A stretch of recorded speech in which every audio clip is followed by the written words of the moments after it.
Hello guys, এটা একটি sub meter. চলুন মিটারটি খুলে দেখবো এর মধ্যে কি কি থাকে। দুটি স্ক্রু রয়েছে, তাড়াতাড়ি করে স্ক্রুগুলো খুলে নেব।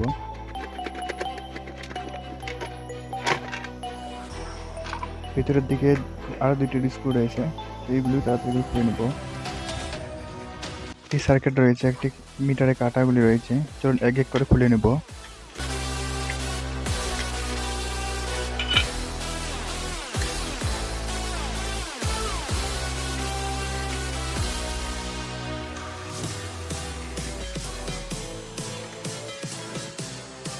মিটারের মধ্যে সবকিছু খুলে নিলাম। দেখতে পেলাম একটি কাঁটা রয়েছে, একটি সার্কিট রয়েছে, সার্কিটের পিছনে একটি কালা করে। চলুন এই কালোর ভিতরে কি রয়েছে একটু খুলে দেখি। এখানে তামার তার পেঁচানো রয়েছে, এগুলি মিটারের মধ্যে রয়েছে। ভিডিওটি যদি ভালো লাগে একটি লাইক দিয়ে সাথে থাকবেন। ধন্যবাদ।